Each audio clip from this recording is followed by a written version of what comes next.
What if the voice you've trusted your entire life was never really you? What if the thoughts you call me, the fears you identify with, the patterns you keep repeating, are not your identity, but a temporary interface your consciousness learned to wear in order to survive this world? Pause for a second, because if this is true, then everything you believe about yourself, your struggles, your limits, even your past, can change. Most people live their entire lives inside a mental shell without ever questioning it. They wake up, scroll, work, worry, sleep, repeating the same emotional cycles, the same relationships, the same internal battles, different faces, same pain, and deep down, they feel it. That quiet sensation that something is off, that life is happening to them, not through them, that they are stuck in a loop they can't explain. But here's the unsettling truth.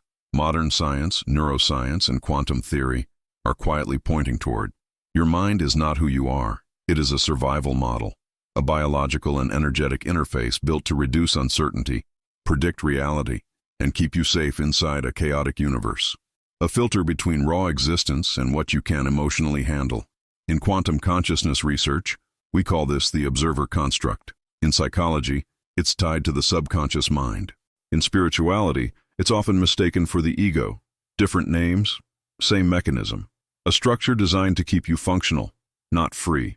And when that structure becomes outdated, when it can no longer adapt to the frequency you're meant to evolve into, it doesn't gently improve. It collapses. It resets. It breaks. That's why some people feel like life keeps hitting the same pressure points over and over again. Same lessons, same emotional triggers, same inner resistance, just wearing different clothes. The quantum field doesn't punish you. It mirrors you. Until the internal pattern dissolves, reality has no reason to change its response. This is not spiritual poetry. This is how pattern reinforcement works in complex systems. Your subconscious mind broadcasts a frequency. The quantum field responds, not because it's moral, but because it's coherent. Reality follows vibration. And here's where it gets uncomfortable. Most people don't realize they are living inside an outdated version of themselves. They try to manifest abundance with a scarcity identity. They seek love with a nervous system trained in survival. They chase purpose while operating from a frequency built for protection, not expansion. So the universe applies pressure, not to hurt you, but to update you. Because growth at the quantum level doesn't happen through comfort. It happens through disruption. When the old model can't process reality anymore, cracks appear. Anxiety, emotional numbness, existential questioning, the feeling that I don't recognize myself anymore. That's not failure. That's the system preparing for a reset. And this is where many people turn back. They numb themselves, distract themselves, medicate the symptoms. They cling to a familiar identity because it feels safer than the unknown. But the few who keep going, those are the ones who awaken, not spiritually superior, just willing to let an old version collapse. If you're watching this right now and something inside you feels exposed, if these words feel uncomfortably precise, there's a reason. People don't randomly encounter information that resonates at the level of identity. Resonance happens when frequency aligns. You were not brought here by coincidence. You were drawn here because your current internal model is reaching its limit. And once you understand the hidden mechanics behind how consciousness, vibration, and the quantum field interact, once you see why the mind must be erased again and again before the true self can emerge, you can no longer unsee it. Because the moment awareness shifts, the observer changes. And when the observer changes, reality is next. Before we go any further, pause for 1 second. Comment one word that describes how you've been feeling lately. Stuck, lost, numb, anxious, awakening. I'm reading the first comments personally, and the most repeated word will shape the next video. And this is where it starts to make sense, even if part of you resists it. The human brain was never designed to show you objective truth. It was designed to keep you alive, to predict danger, minimize uncertainty, and create a sense of control inside an unpredictable world. What neuroscience and quantum consciousness research increasingly point to is this: your mind is a predictive system. It constantly builds a model of reality, and more importantly, a model of you inside that reality. This is how the subconscious mind works. It anticipates, fills gaps, and filters perception long before you're aware of it. That you defend, criticize, or feel trapped inside of. It's not your essence. It's an interface, an ego structure, useful, adaptive, but temporary. A tool built to navigate the hidden reality of survival, not the full spectrum of consciousness. And when life begins to feel heavy, repetitive, or strangely empty, it's often because this internal model is no longer accurate. The frequency you're operating on has changed, but the system hasn't updated, so the pressure increases. Anxiety isn't random. Feeling stuck isn't a flaw.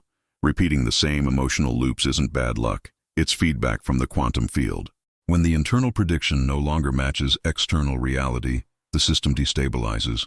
The result feels like confusion, restlessness, or a quiet inner collapse. But what's really happening is a consciousness shift trying to occur beneath the surface. Most people misinterpret this phase. They think something is wrong with them. They try to fix the symptoms without touching the structure.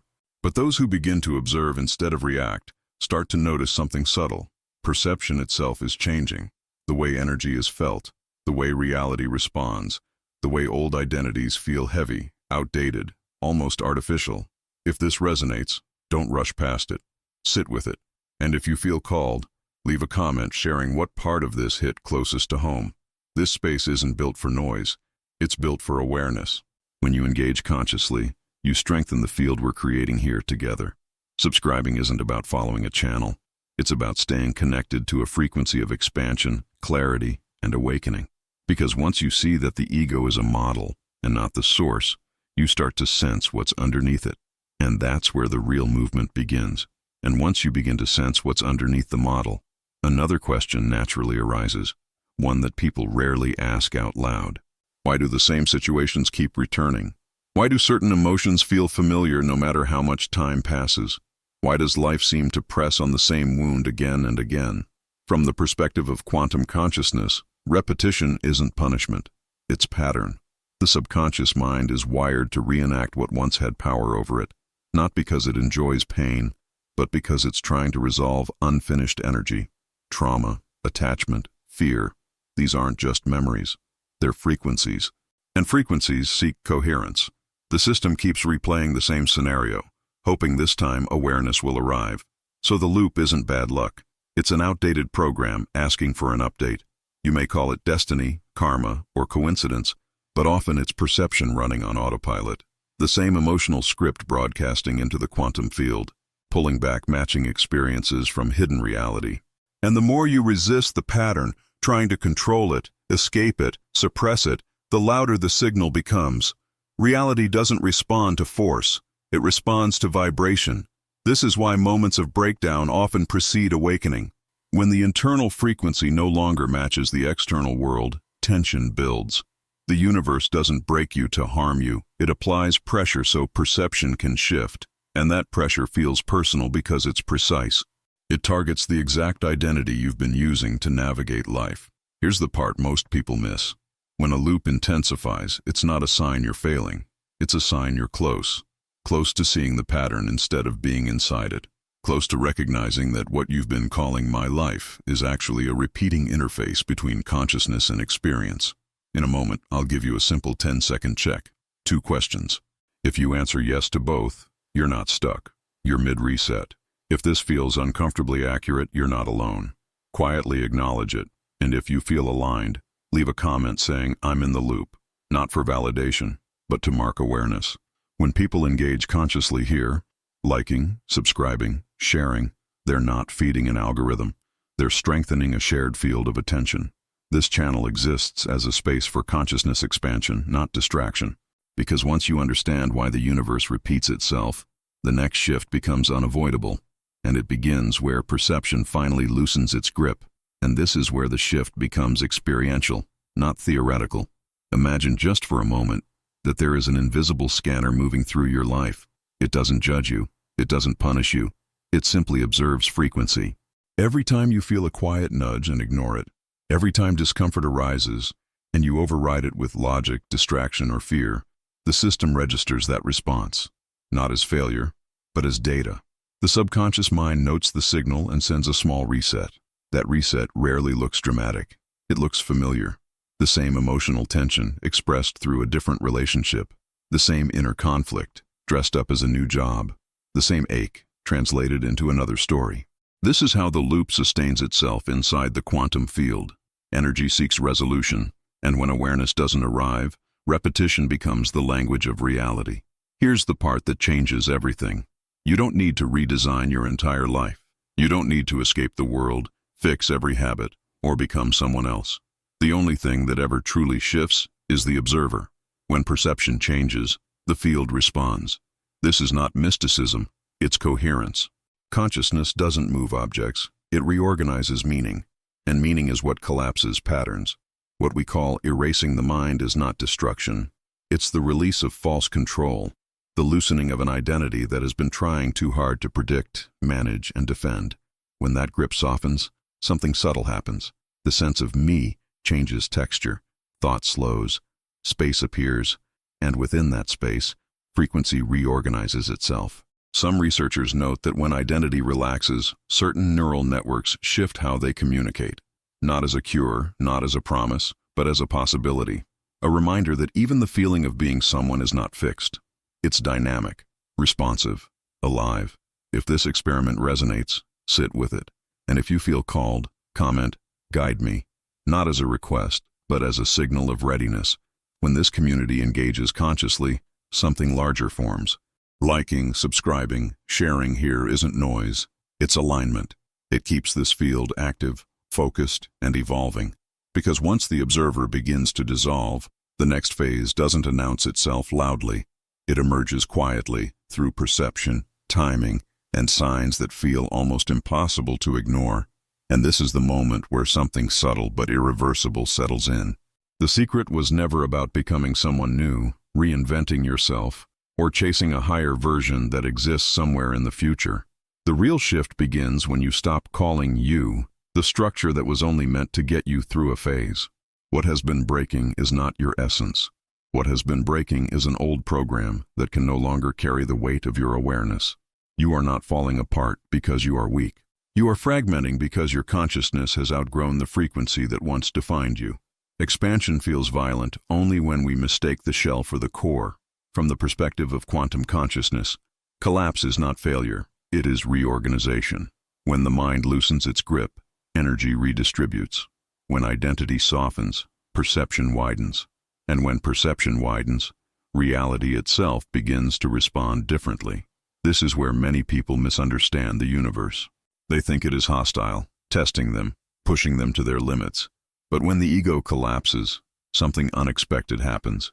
The universe doesn't feel against you anymore. It feels clear, neutral, almost precise. The noise drops, and patterns that once felt chaotic start to reveal an underlying order.